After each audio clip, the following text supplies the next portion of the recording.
ಸಾಯಂಕಾಲ ಚಿತ್ರಿಸುವ ಕಲಾಕೃತಿ ಎಷ್ಟು ಸುಂದರವಾಗಿದೆ. ಆತನ ಅಪಾರ ಪ್ರೀತಿಯನ್ನು ಜ್ಞಾಪಿಸುತ್ತದೆ ನಮ್ಮೆಲ್ಲರಿಗಾಗಿ. ಇದನ್ನೆಲ್ಲ ಸೃಷ್ಟಿಸಿದ್ದು ದೇವರು. ಆದ್ರೆ ನನ್ನನ್ನು ನೋಡ್ತಾನೆಂತ ನಾನು ನಂಬೋದಿಲ್ಲ. ನನ್ನ ಪರಿಚಯ ಆತನಿಗೆ ಇರಲಿಕ್ಕೆ ಹೇಗೆ ಸಾಧ್ಯ? ಸರ್ವಶಕ್ತನಾದ ದೇವರು ಒಂದು ವೇಳೆ ಭಕ್ತರನ್ನು ಪ್ರೀತಿಸಬಹುದು, ನನ್ನಂತವಳಲ್ಲ. ರೇಖಾ, ಆ 3 ವರ್ಷ ನಿಯಮಿತದ ಚೆನ್ನಾಗಿರ್ತಿತ್ತು. ಮೋದಕ ಯೇಸುನಾ? ಸಫೀರಾ ಅವರ ಬಗ್ಗೆ ಹೇಳಿ. ಮೇರಿ ಮ್ಯಾಗ್ಡಲೆನ್. ಹೌದು. ನಿಮ್ಮ ಕಥೆ ಹೇಳಿ. ಸರಿ, ಹೇಳ್ತೀನಿ. ಒಳಗೆ ಬಾ.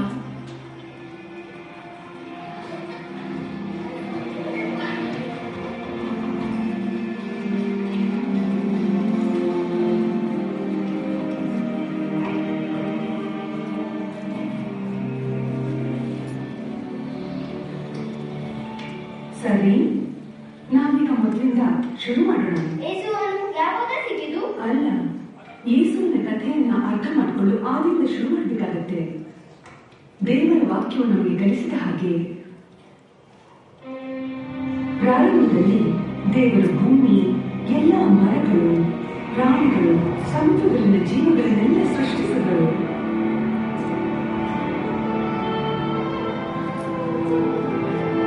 ಮಣ್ಣಿನಿಂದ ಮಾನವನನ್ನು ರೂಪಿಸಿದರು. ಜೀವಿಸಲು ಉಸಿರಾಡುವ ಸಲುವಾಗಿ ಮೂಗಿಗೆ ಉಸಿರನ್ನಿಟ್ಟರು. ಮೊದಲ ಆ ಮಾನವನನ್ನು ಆದಮ ಎಂದು ಕರೆದರು.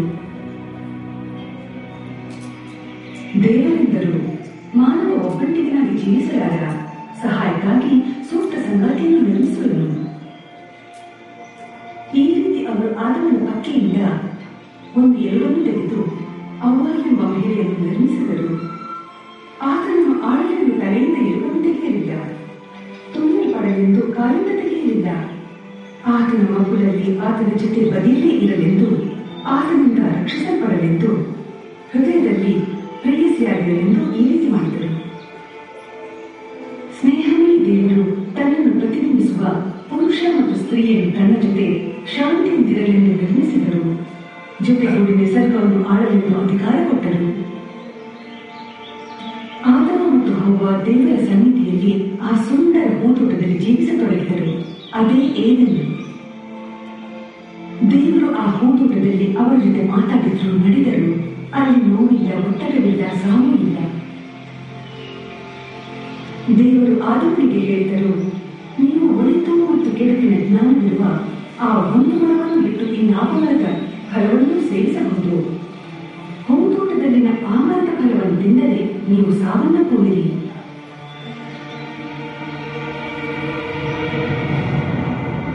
ಆದರೆ ಒಂದು ದಿನ ಸೈತಾನ ಹವ್ವಳಿಗೆ ಆಸೆ ಹುಟ್ಟಿಸಿದ.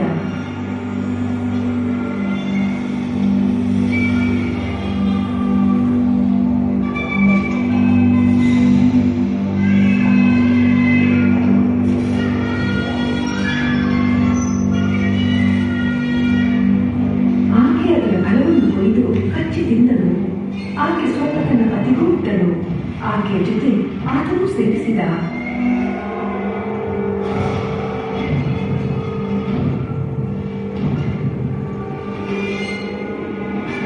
ಆದಮ ಮತ್ತು ಹವ್ವಳ ಈ ನಾಚಿಕೆಗೀಡಾಗಿಸುವ ಕೃತ್ಯದಿಂದ ಹೂತೋಟದ ಸಮತೋಲನ ಕೆಟ್ಟಿತು. ಗಂಡು ಹೆಣ್ಣಿನ ಮಧ್ಯೆ ಇರುವ ಸಮತೋಲನೆ, ದೇವರು ಮತ್ತು ಅವರ ಮಧ್ಯೆ ಇರುವ ಸಮತೋಲನೆ ಕೂಡ. ಪುರುಷ ಜೀವನವಿಡೀ ಕಷ್ಟ ಮುಂದೆ ಬರಲಿಕ್ಕಿರುವ ಒಬ್ಬಾತನ ಕುರಿತಾಗಿ ದೇವರ ವಾಕ್ಯವು ಮಾತನಾಡುತ್ತದೆ. ಆತನು ಲೋಕದ ಪಾಪಗಳಿಗೆ ಸರ್ವೋತ್ಕೃಷ್ಟವಾದ ಯಜ್ಞವಾಗಿರುವನು. ಆ ವ್ಯಕ್ತಿಯನ್ನು ಪ್ರವಾದಿಗಳು ಮೆಸ್ಸಿಯನು ಎಂಬುದಾಗಿ ಕರೆದರು. ಆತನ ಬರೋಣವು ಹೆಚ್ಚಿನ ಆಶೀರ್ವಾದವನ್ನು ತರುವುದು. ಯಾಕೆಂದರೆ ಆತನು ಒಬ್ಬ ರಕ್ಷಕನಾಗಿಯೂ ಪ್ರವಾದಿಯಾಗಿಯೂ ಅರಸನಾಗಿಯೂ ಇರುವನು. ಮೆಸ್ಸಿಯನು ಬಂದಾಗ ಏನು ಮಾಡುವುದೆಂಬುದಾಗಿ ಯೆಶಾಯನು ವಿವರಿಸಿದನು. ಕರ್ತನ ಅಭಿಷಿಕ್ತನು ಬಡವರಿಗೆ ಶುಭ ವರ್ತಮಾನವನ್ನು ಸಾರುವನು. ಮನಮುರಿದವರನ್ನು ಕಟ್ಟಿ ವಾಸಿ ಮಾಡುವನು. ಸೆರೆಯವರಿಗೆ ಬಿಡುಗಡೆ ನೀಡಿ ಬಂದಿಗಳಿಗೆ ಕದ ತೆರೆದು ಕರ್ತನ ರಕ್ಷಣೆ ಶುಭ ಸಮಯವು ಬಂದಿರುವುದನ್ನು ಪ್ರಚುರಗೊಳಿಸುವನು.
ಕರ್ತನು ನಿನ್ನೊಂದಿಗಿದ್ದಾನೆ ಹಾಗೂ ನಿನ್ನನ್ನು ಹೆಚ್ಚಾಗಿ ಆಶೀರ್ವದಿಸಿದ್ದಾನೆ.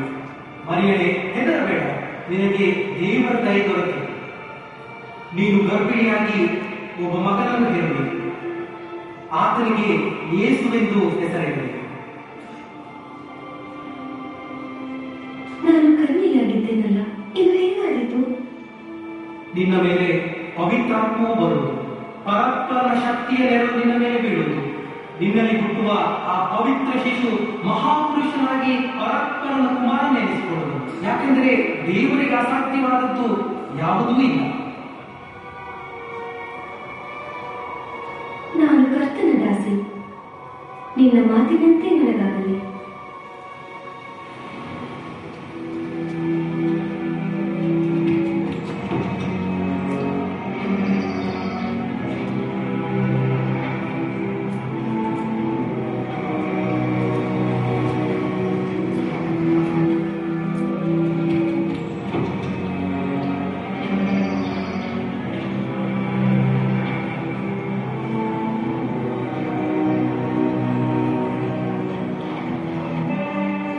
ತನಗೆ ವಾಗ್ದಾನ ಮಾಡಲ್ಪಟ್ಟಿದ್ದ ಹೆಂಡತಿಯು ಗರ್ಭಿಣಿಯಾಗಿರುವುದನ್ನು ಯೋಸೇಫನು ತಿಳಿದಾಗ ಅವನು ಅವಳನ್ನು ಸದ್ಯದಲ್ಲಿ ಬಿಟ್ಟು ಬಿಡಬೇಕೆಂದುಕೊಂಡನು.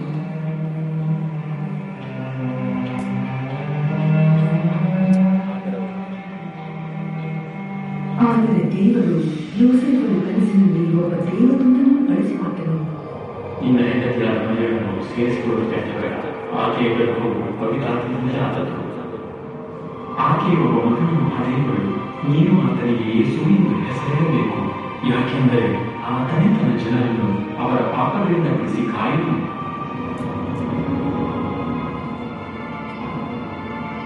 ಆದ್ದರಿಂದ ಯೋಸೇಫನು ಮರಿಯಳನ್ನು ತನ್ನ ಹೆಂಡತಿಯಾಗಿ ಸ್ವೀಕರಿಸಿದನು. ಯೇಸುವು ಬೆತ್ಲೆಹೇಮಿನಲ್ಲಿ